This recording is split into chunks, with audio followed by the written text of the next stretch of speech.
Hi, everybody. Due to an unforeseen circumstance, Rob is unable to do his grab bag today, so I'm going to do it. George, no, don't you be fibbing to everybody. Come on, go do what you're supposed to be doing. I'll tell you what, any chance she gets to be on camera, she just jumps at it. But of course, you'd rather be looking at her pretty face than at this mug anyway. So there you go. Okay, this is Grab Bag. Let's see, Series 2, Episode 8. Ocho. This is the finale of Series number 2. And if you would, just hit the button down below and let us know that you're participating in this series, and we appreciate that very much. It'll be good if you have your Bible with you today, because we're going to do a lot of I will be reading chapters in Genesis, and it's good if you have a Bible to follow along. So go ahead, if you would, and go get a Bible. Can I pause this? I think I can pause it. I'm going to pause it for about 2 or 3 minutes. Just give you a chance if you have to run and get a Bible. Okay? Okay. I hope I gave you enough time to go and get a Bible in front of you. Let's see, we've been doing the last 2 or 3 weeks going through the life of Jacob. And it's a fascinating, at least to me, it's a fascinating study in the way that God works in human lives, and God works his sovereign purpose in the midst of free will, and these people having the freedom to make choices, and God still works his will in their lives. So we're going to continue with that conclusional study of a part of Jacob's life. In fact, we're not going to go to the very end, which would be, of course, at his death. But anyway,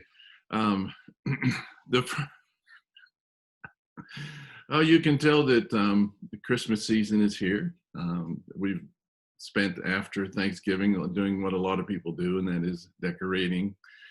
But a lot of it's attributed to Joy and to her desire to bring some beauty and some lightness to our environment during this season. So here we go. The first 11 chapters of the book of Genesis covers a lot of history in a short amount of writing. We go all the way from creation to God's choice of Abram and his giving the promise to Abram, repositioning him from his birthplace in Ur to the land of Canaan.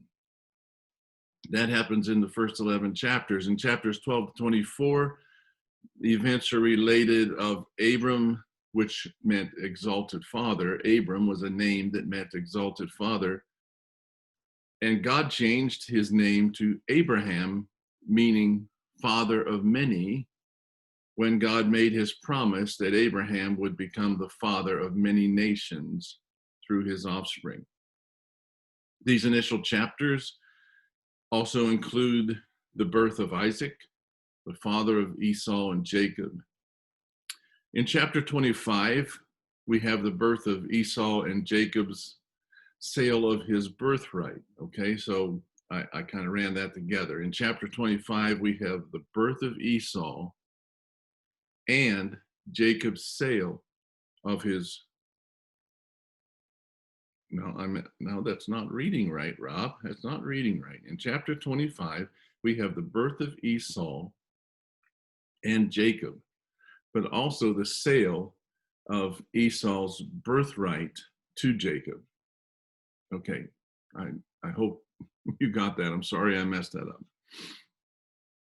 The story of Esau and Jacob re-emerges in chapter 27, after 26, obviously, where God reiterates for Isaac, that is Jacob and Esau's father, the covenant promise that was originally made to Abraham.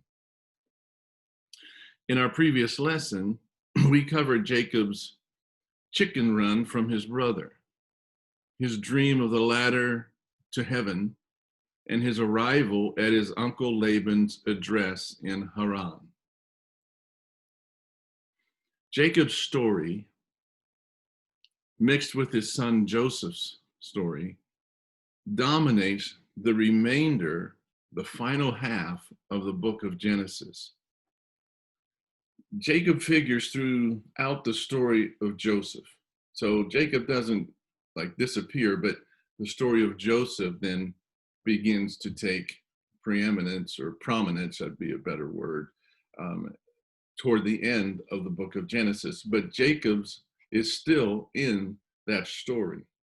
It was Jacob, you remember, who gave Joseph his amazing Technicolor dream coat, and who sent his sons to Egypt for supplies during a famine, where they discovered daddy's boy, Joseph, whom they thought they had ridded themselves of when they sold him to a traveling caravan, and then went back and told daddy Jacob that Joseph had been killed by a lion. Eventually, the famine would force Jacob and the boys, the family, his group, to migrate south to Egypt. After Jacob's death in the land of sand and pyramids, his body was brought back to Canaan by Joseph and buried in the homeland. Now, I don't know this for sure, but it may well be that other than the gospel stories of Jesus, Jacob's story has the most dominant amount of biblical coverage. Because basically, Jacob's story covers from Genesis 24, 25, all the way to the end of the book of Genesis, which is 50 chapters. So Jacob is a prominent character in the book of Genesis. And if we look at the amount of press, if you want to say it that way, writing that's given to Jacob, it tells me that Jacob's story and God's involvement in it are crucial to understanding God's way with and among imperfect people. That's what I was saying. It's just amazing to see how God works his sovereign will. The perfect, holy God works his sovereign will among imperfect, flawed people that have their own decisions to make. They are free, a free will, we call it. They're free to make decisions that and which way they're going to go, what they're going to choose, right or wrong, who they're going to live for. So we see how God is working through all of that. His patience, his grace, his allowance of free will, free will, got free will, his allowance of free will, while also working his perfect sovereign will. So the story of Jacob, like I said, is fascinating. And I'm sorry that we've had to work so quickly through it. Even today, in order to cover what we're going to cover, I'm going to have to move rather quickly. So because of the length of today's narrative and our limited time, we have to make some giant steps to arrive where I want to focus on this lesson today. We know from our previous lesson that Jacob had left home to return to his mother's homeland and to his uncle Laban's territory. In chapter 29, Jacob is successful in reaching Haran, and there he marries two daughters of Laban, his uncle. So this is his cousins, distant cousins, Leah, who became his wife through deception and whom Jacob did not love. And then Rebekah, the second daughter, for whom he worked 14 years and obviously did love and was willing to endure deception and work in order to marry her. First wife Leah even had a son that she named Simeon, which means one who hears, because as the scripture says, that Leah said, "The Lord heard that I am not loved." So Leah was the oldest sister. She was married first to Jacob through deception, but yet she felt at least that she was never loved. And she probably was never loved in the sense of husband and wife, especially in the sense that Jacob loved her younger sister, Rebekah. And chapters 29 and 30 give us insight into what I simply call the birthing wars. They're between two jealous sisters. And the war story, if you take time to read it, is sadly interesting. Like I said, we don't have time to go through all of that because we have to take giant steps forward to get to where I want to be. But if you can, go back and read, and you'll find this birthing war story sadly interesting. And it ends with Rachel's death in chapter 35 at the birth of son number 12 named Benjamin. And yeah, you heard me correctly, 12 sons. 4 sons by Leah, who was desperate to gain the love of her husband and tried to do that through giving birth. I mean, she didn't choose to give birth to sons, but to have a son back then was, a feather in a cap. And so here she has 4 sons, and she's wanting to produce children because Rebekah can't produce children, in the hopes that Jacob will love her. And so she has 4 sons. And then there are 2 sons that are born by Leah's maidservant. There are 2 more sons born by Rachel's maidservant. And then there are 2 more that are born by Leah herself. And then 2 sons born by Rachel. The Bible says God opened her womb. So she was able to bear children, and she gave birth to 2 sons named Joseph and Benjamin, who were unapologetically treated with favoritism because their mom was Rachel, and Rachel herself was favorably treated. Rachel was loved by Jacob. Now, I mentioned before, favoritism, unfortunately, has deep roots in this family. And favoritism in a family can cause all kind of havoc and discord and dysfunction. And it was rooted deeply in this family. We talk about Joseph's coat. Well, why did Joseph get this elaborate robe over his other brothers? It was because Daddy loved Joseph the best. And Joseph didn't help out the situation because he kind of flaunted it to his brothers. But that's part of what favoritism does. When one child feels like he's over everybody else, he feels that he can kind of put everybody else down. And it's interesting, if you follow the life of Joseph, even the dreams that Joseph claims that he has, the boys are bowing down to him. And so that eventually does happen in reality. But when he told the dream, it smacked of favoritism. And so it brought devastating results in this family. In chapter 31, God keeps a promise that he had made to Jacob at the foot of the ladder of Jacob's dream. Remember that? God said that I will bring you back home. And so in chapter 31, we read where God orders Jacob to go back to Bethel, to go back to the place where the dream happened. to go back to the place where, if you follow the other lessons, God and Jacob had kind of struck a deal. And so I'm going to read verses 1 through 7 of chapter 31.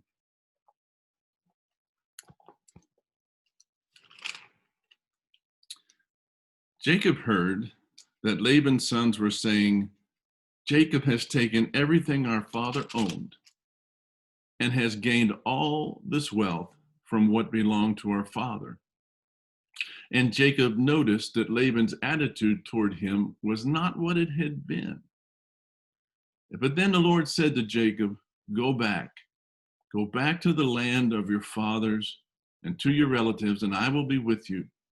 So Jacob sent word to Rachel and Leah to come out to the fields where his flocks were.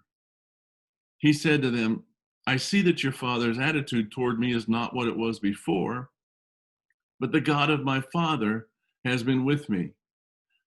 I pointed out earlier that Jacob had never said, my God. It was always the God of my father, the God of Abraham, the God of my grandfather, Abraham. It was not, God was not Jacob's personal God.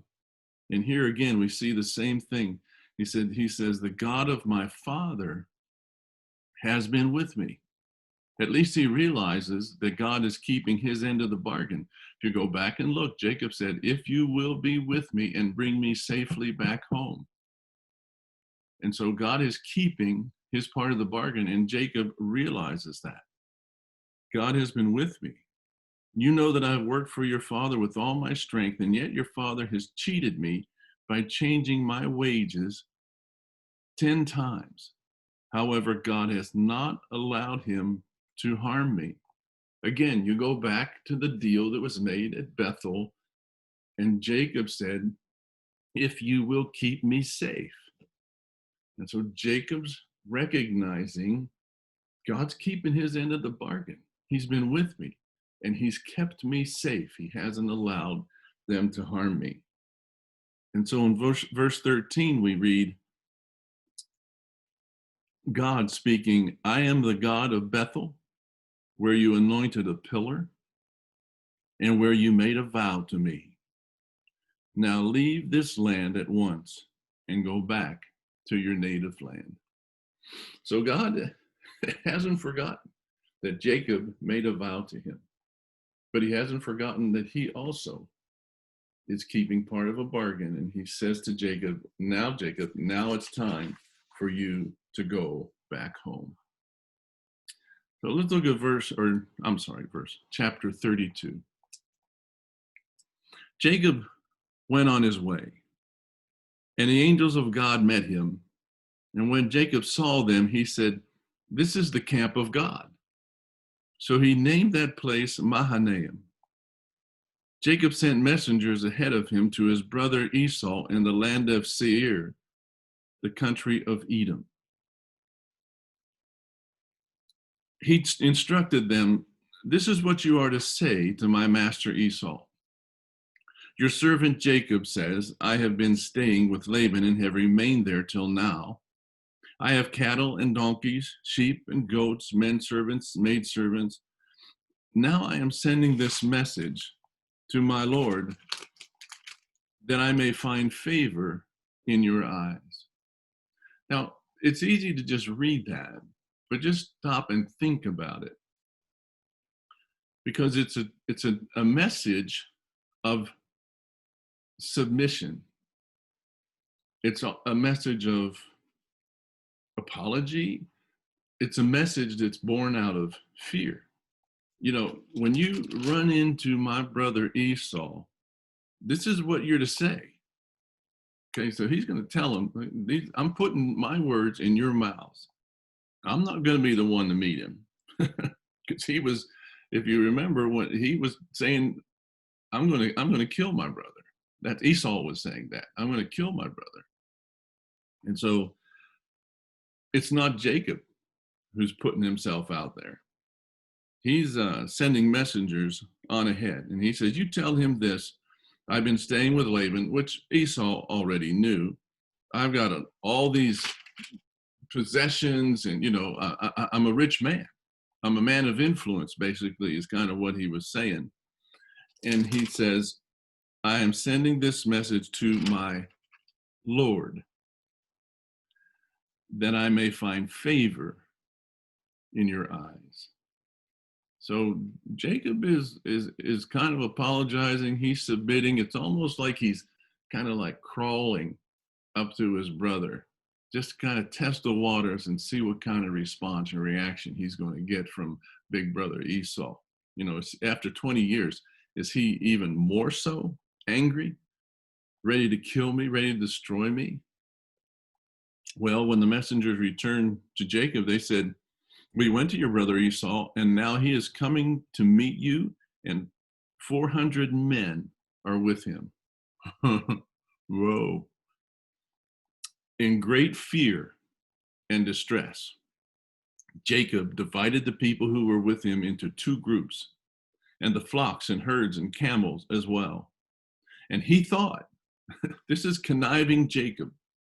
He says, if Esau comes and attacks one group, the group that is left may escape. And then Jacob prayed. This is really cool, because a lot of times struggles and troubles are what push us to our knees and push us to talk to God.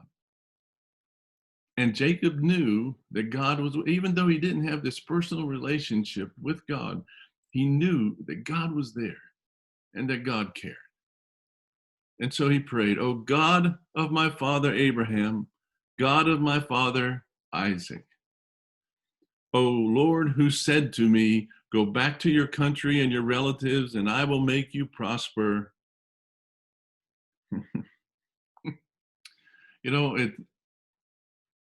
Again, here it is, just, the God of Isaac, the God of Abraham. And by the way, you're the one who told me to go back. It's kind of a double message. Like, if, I don't think you would set me up. And on the other hand, it's almost like, well, I'm obeying you. But then he speaks with humility. He says, I am unworthy of all the kindness and faithfulness you have shown your servant. I had only my staff when I crossed this Jordan, but now I have become two groups. Save me, I pray. I mean, it might have been like, save me, I pray, from the hand of my brother Esau, for I'm afraid he will come and attack me, and also the mothers with their children. But you have said, God, you said this, I will surely make you prosper and will make your descendants like the sand of the sea, which cannot be counted. Okay, God, you made a promise. I'm throwing this promise up in your face. You got to keep your promise. It's all, do you think God forgot? It's almost like Jacob thought, okay, I want to remind you, God, this is exactly what you said. And God's patient. That's what's so cool. God is so patient, and he's just so faithful to Jacob, and he's faithful in keeping his word. And those are lessons that we pull out of here and that we need to remember in our relationship with God. So Jacob spent, this is verse 13, Jacob spent the night there, and from what he had with him, he selected a gift for his brother Esau. Okay, I'm going to buy his favor. 200 female goats, 20 male goats, 200 ewes, 20 rams, and a partridge in a no, that's wrong. 30 female camels with their young, 40 cows and 10 bulls, and 20 female donkeys and 10 male donkeys. And he put them in the care of his servants, each herd by itself, and said to his servants, go ahead of me and keep some space between the herds. So he's doing more than social distance. I mean, he's doing subservient distance. He's going to try to placate his brother Esau, because Esau's going to meet all of these waves of gifts coming toward him.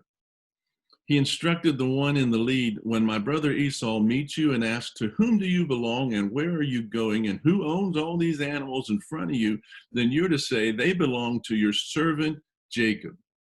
See, he calls Esau Lord. He calls himself servant. They belong, Esau, to your servant Jacob. They are a gift sent to my lord Esau, and he is coming behind us. He also instructed the second, the third, and all the others who followed the herds. You're to say the same thing to Esau when you meet him, and be sure to say, your servant Jacob is coming. Be sure to say this, your servant Jacob is coming behind us. For he thought, I will pacify him. Ha ha. I will pacify him. This is scheming Jacob. And, but maybe there's sincerity here, but Jacob is not a dummy.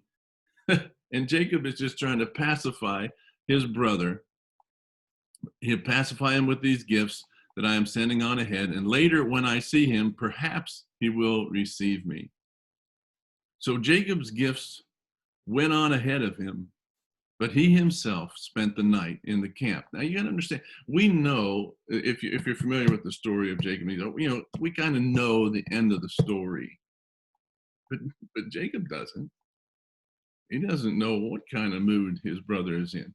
And he remembers his brother is a mighty hunter. His brother's a warrior, a man of the field. So he's not coming up. This is like Rocky kind of coming up against Apollo Creed. I mean, this is a known warrior. And so he's understandably frightened. But that night, in verse 22, Jacob got up and took his 2 wives, his 2 maidservants, and his 11 sons, because Benjamin was not born at this time, and he crossed the ford of the Jabbok. And after he had sent them across the stream, he sent over all his possessions. And so Jacob was left alone.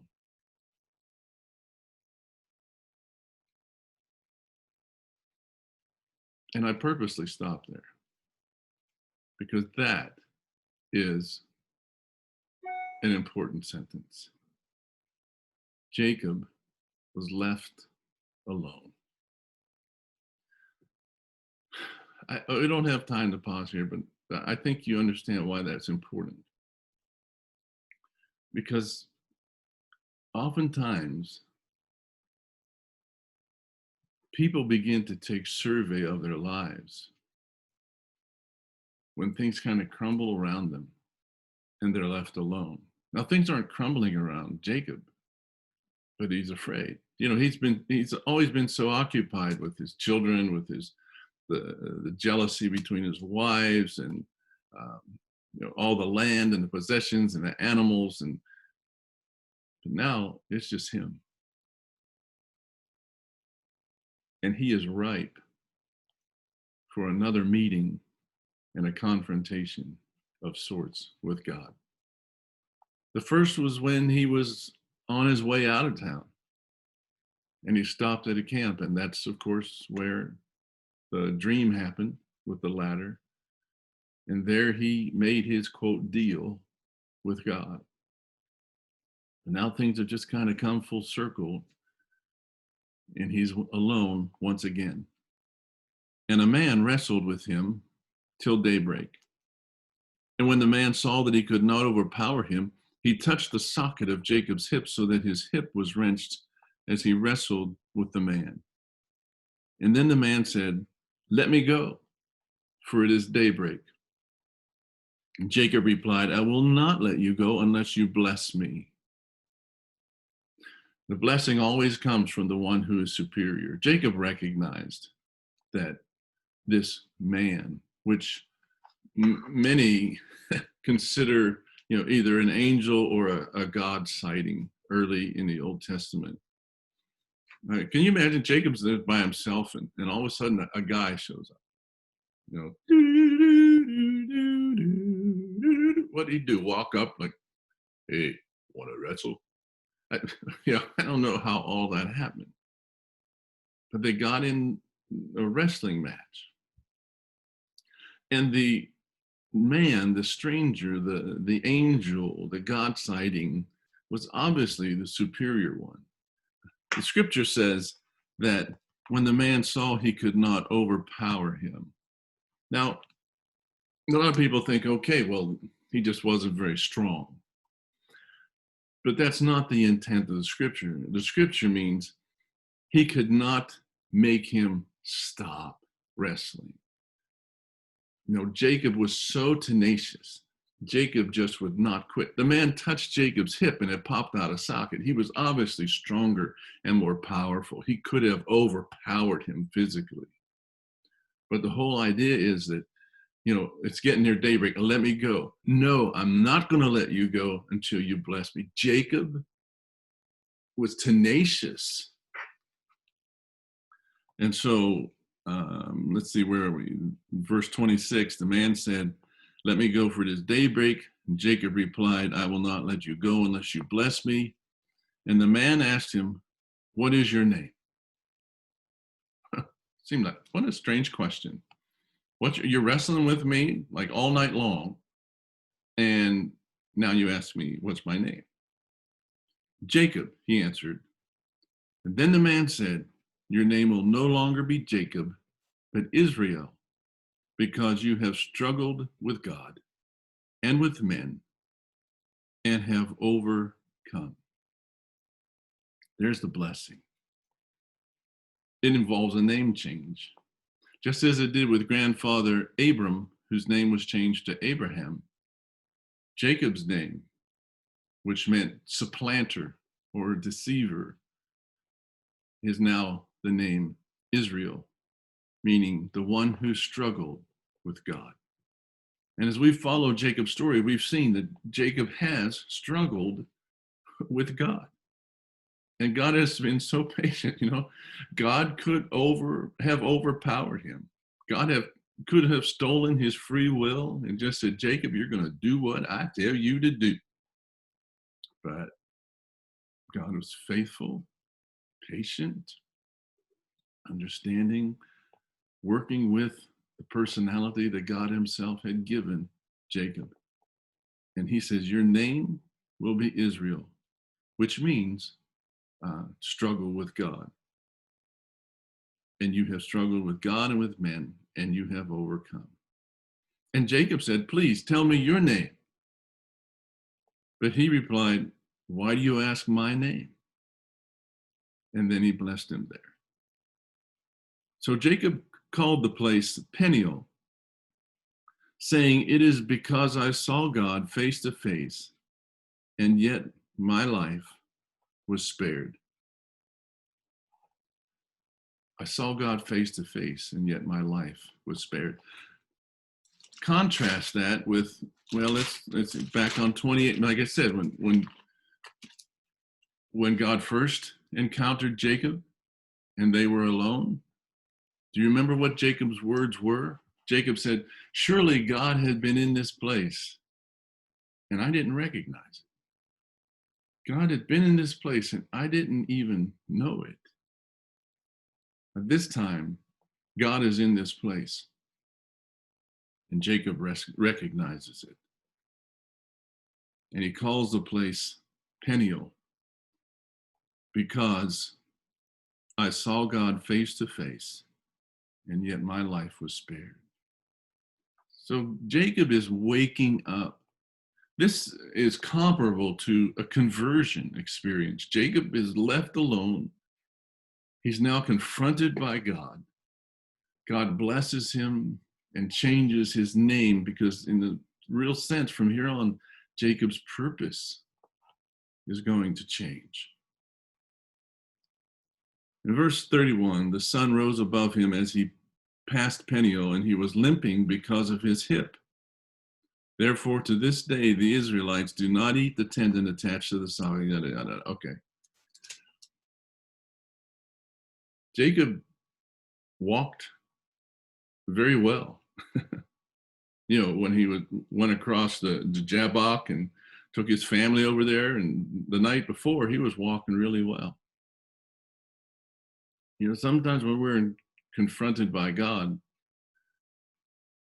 I wouldn't say sometimes, I would say all the time, it leaves a mark on us. Maybe not a physical one, but when you're confronted by God and your life becomes transformed, there is a God mark on you. Some people have said, it's like you've got the cross tattooed on your heart, so to speak.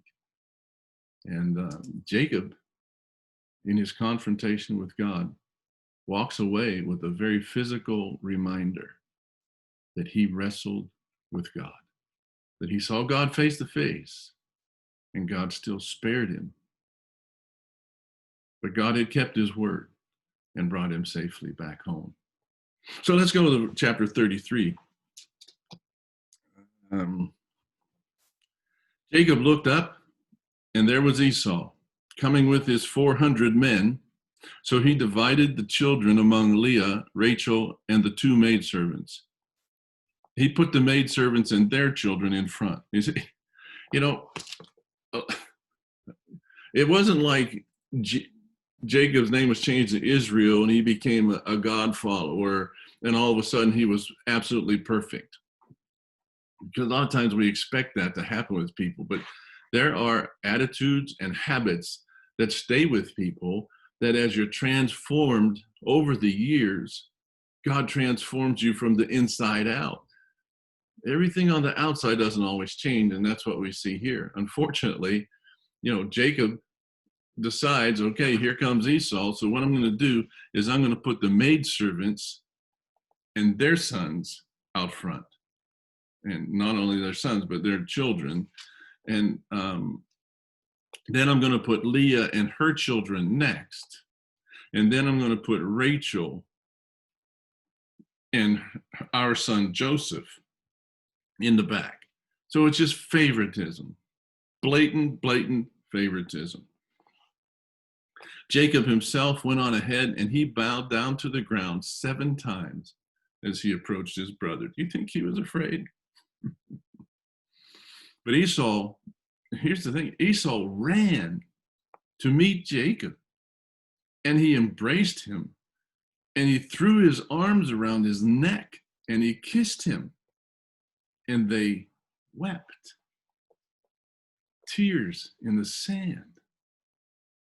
Imagine that meeting in your mind. If you can picture like the prodigal son and the father coming together, and imagine this actual real reunion of a brother who said, I'm going to kill that guy. As soon as dad dies, I'm going to kill him. And the brother who deceived him, who stole his birthright and stole his blessing, and they're coming together, and this younger brother is frightened. But then big brother, macho, strong, leader of 400 men, gets off his horse and runs and grabs his brother and hugs him to him. You can maybe see Jacob going, oh, Israel, like, oh, that's kind of tight there, big brother. And kisses him on the neck, and they cry. This is such an awesome reunion.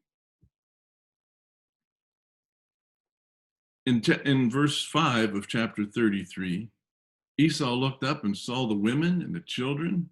Who are these with you? He asked. And Jacob answered, they're the children God has graciously given your servant. He gives credit to God. He acknowledges God. And then the maidservants and their children approached and bowed down. Next, Leah and her children came and bowed down. Last of all came Joseph and Rachel, and they too bowed down. And Esau didn't say, hey, yeah, well, it's about time. I got my due. You guys should all bow down before me. Esau instead says, what do you mean by all these droves that I met? Jacob is honest to find favor in your eyes, my Lord. But Esau said, I already have plenty, my brother. Keep what you have for yourself. No, please, said Jacob, if I have found favor in your eyes, accept this gift from me. For to see your face is like seeing the face of God, now that you have received me favorably.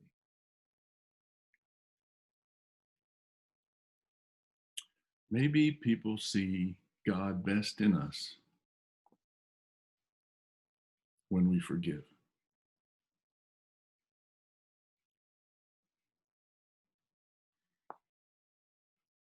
In order for us to forgive, it means that somebody had to do us an injustice, had to do wrong. And pride and all his ugly cousins make us angry, and the hardest thing to forgive. But maybe we are most like God, the God who forgives when he doesn't have to. We're most like God when we forgive and others see God through us. For to see your face is like seeing the face of God, now that you have received me favorably. Please accept the present that was brought to you, for God has been gracious to me, and I have all I need. And because Jacob insisted, then Esau accepted it. I mean, it's good to be a gracious giver, but it's also good to be a gracious receiver. Esau said, let us be on our way. I'll accompany you. But Jacob said to him, my Lord knows that the children are tender, and that I must care for the ewes and cows that are nursing their young. If they're driven hard, just one day all the animals will die. So let my Lord go on ahead of his servants, while I move along slowly at the pace of the droves before me and that of the children, until I come to my Lord in Seir. He's still acknowledging, this is big brother. This is Lord, and we're the servants. Esau said, then let me leave some of my men with you. But why do that? Jacob asked. Just let me find favor in the eyes of my Lord. And so that day Esau started on his way back to Seir, and Jacob, however, went to Succoth, where he built a place for himself and made shelters for his livestock. That is why the place is called Succoth. After Jacob came from Padan Aram, he arrived safely. Did you hear that word? Safely. Because that was the deal, right? And I arrived safely back home. Then you will be my God.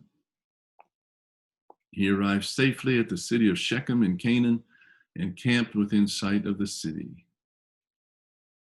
And there he set up an altar and called it El Elohe Israel. So verses 18 through 20 are like a summary. Eventually, Jacob is going to migrate. If we go to chapter 36, we read another summary chapter. But in verses 6 through 8, Esau took his wives and sons and daughters and all the members of his household, as well as his livestock and all his other animals and all the goods he had acquired in Canaan, and moved to a land some distance from his brother Jacob. Now, moving in distance does not mean, separating, although with the family line that eventually did happen. The line of Jacob and the line of Esau became enemies. We read about the Edomites and the Moabites, and they were in the land of Seir, which is a mountainous land to the southeast of Israel. And eventually, the peoples became bitter enemies. But at this point, Jacob moving away was just a function of necessity, because he said their possessions were too great for them to remain together.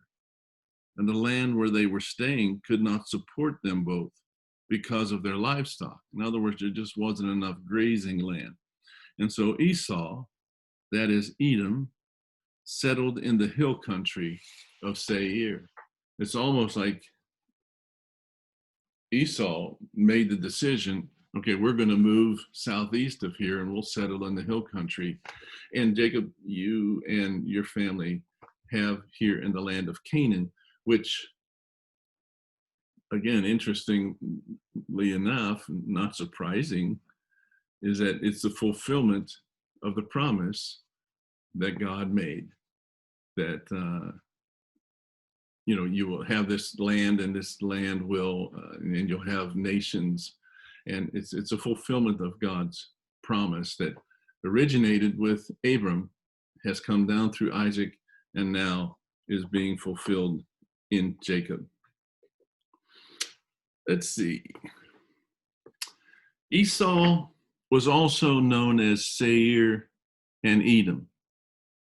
So sometimes these terms can get confused, but the fact is that these were different names for Esau, Seir and Edom. The hill country of Seir and the land of the Edomites are synonymous. So if you look on a Bible map and you see Edom, it'll be actually in the hill country of Seir. They are synonymous. And that was where Esau relocated. So the scripture doesn't describe it as an angry division, just a necessary one. I have here, let's look at Genesis 20. Well, if you were to look at Genesis 27, 39 to 40, this is all a fulfillment of Isaac's secondary blessing to Esau. Remember, Isaac blessed Jacob. Jacob stole Esau's blessing. Isaac blessed Jacob, and Esau came in and said, don't you have a blessing for me? Well, if you look in Genesis 27, I don't want to take time to go back there.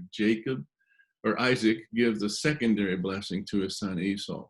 And we find here that this movement of Esau to the land of the mountainous area of Seir actually becomes a fulfillment of that secondary blessing that Isaac gave Esau. In Deuteronomy chapter 2, verses 1 through 6. So moving forward, Genesis, Exodus, Leviticus, Numbers, and then the book of Deuteronomy. Chapter 2, verses 1 through 6.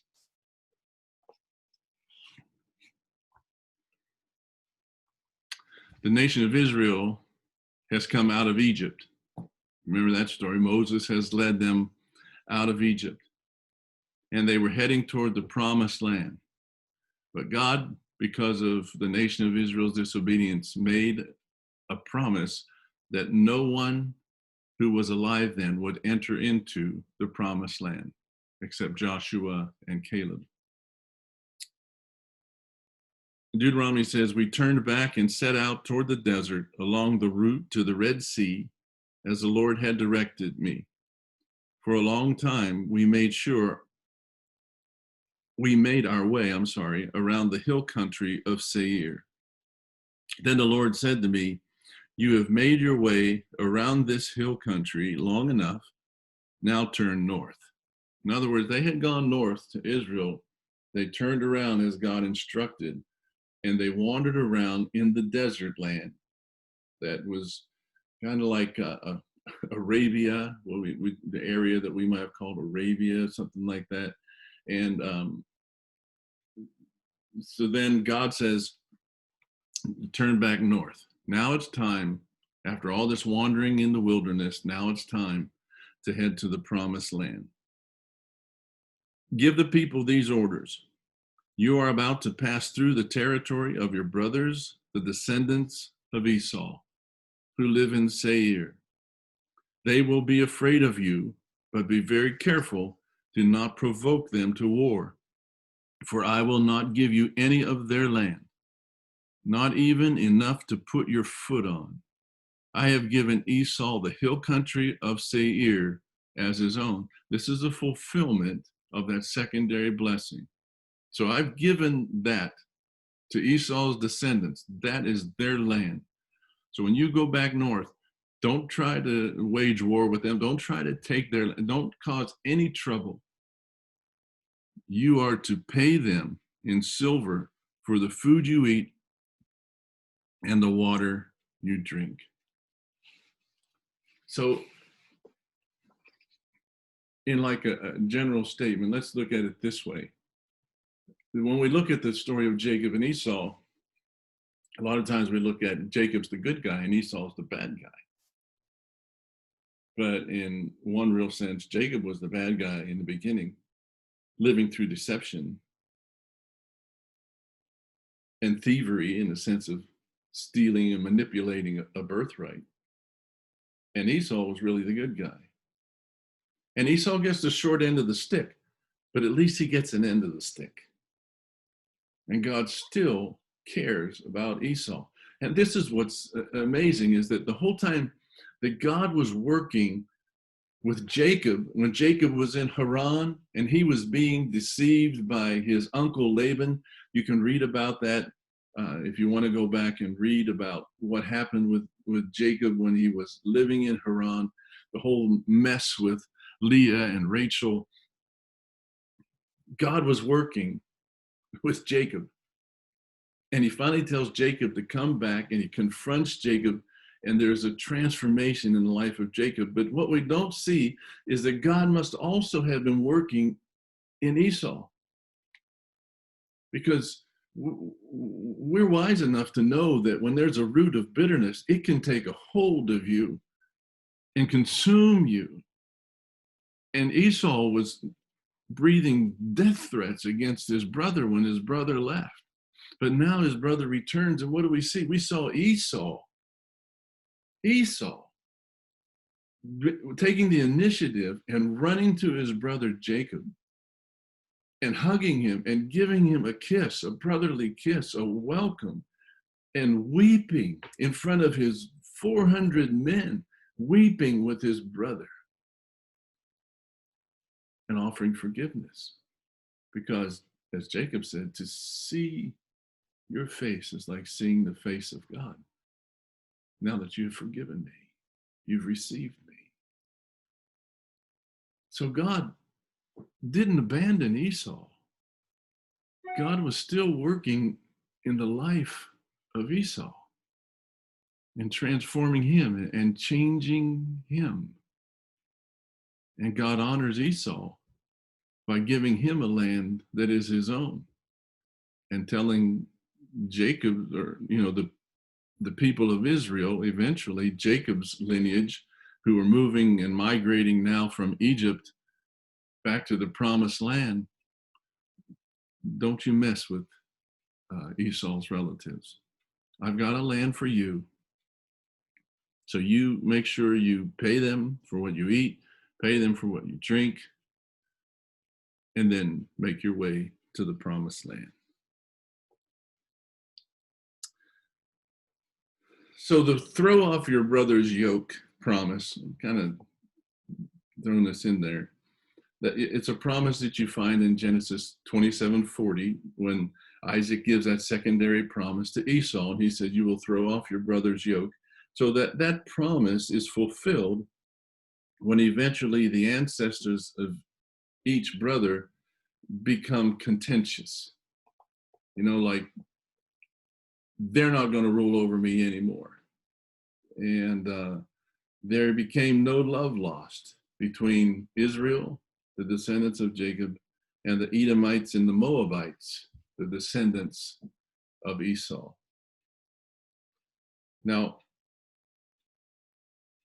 the Moabites were of the line of Moab, and Moab was a son of Lot, and Lot was the nephew of Abraham. And so, their lines came from the same source in Abraham, but now they have developed down through the years, and they become enemies, and they become no longer loving family. Interestingly enough, in the book of Ruth, we read that Ruth was a Moabite woman. And so Ruth was part of the line that was despised, if you want to put it that way, by the people of Israel. But yet she was committed to Ruth, who was of the line of Jacob. And it turns out that eventually Ruth marries Boaz, who, by the way, was the great grandfather of King David. And we know that the line of Jesus came through King David. And thus, through the marriage, the joining of Boaz and Ruth, the lines of both brothers, at least in this situation, joined together. The line of Esau, the line of Jacob, became united in the marriage of Boaz and Ruth. And though that didn't solve the ongoing problem of ancestral fighting that continues even today, I see it as significant that the line of Jesus is inclusive of the line of faith that's represented by Jacob and the line of non-faith that's represented by Esau.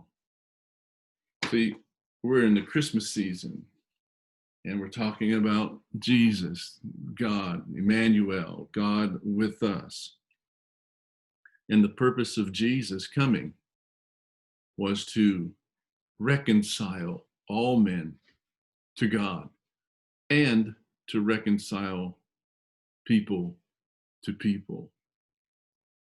And maybe it's just me, but I kind of see it significant that both lines that were at odds with each other were united early in the line of Jesus, who would come to reconcile people to God and people to each other. Okay, now, like I said, Jacob's story does not end there.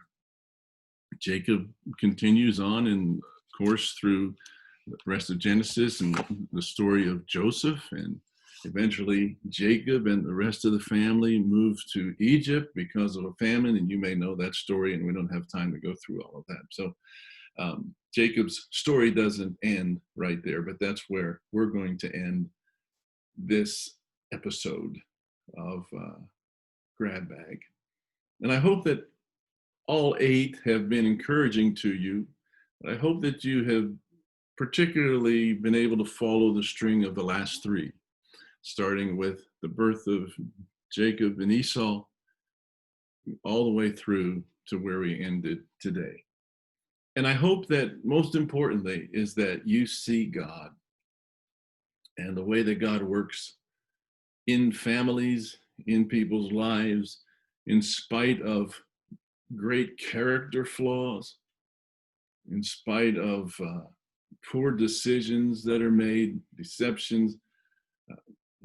God is just so patient, and God is so, so faithful. And when we look at Jacob and Esau and all of the dysfunctions in those families back then, we just kind of, but you know what? They may not mirror the exact character flaws and struggles that we have, but they do mirror sin and the man of flesh, the woman of flesh that's in us. And so we see a God who is just so full of grace. He's the same yesterday, today, and forever. It's the same God of Esau and Jacob and Abraham, the same God that was warning of Abel, that Satan was outside his door, the same God who provided Seth in a replacement for Cain. And that's what Eve said anyway. That same God who is there in the book of Genesis, it's the same God today. And he still leads us, teaches us, contends with us. And it's just so very important that we not be like Jacob and say, God was here and I didn't even know it. But instead, we look around and we say, God was here and he was so very patient with me. And he loves me still. And I'm going to follow him. And he will not be just the God of my forefathers. He will be my God. Because Abraham and Isaac and Jacob, they are our forefathers. He was the God of Abraham, Isaac, Jacob. And if he's your God, he's the God of fill in the blank. I hope you have some practical lessons along the way. Hope you learned some spiritual information. And particularly with this being, today is November 30th. And so the last day of the month of November, I pray that you'll have a wonderful and blessed Christmas season.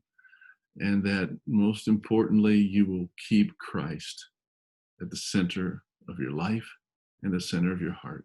God bless you. End.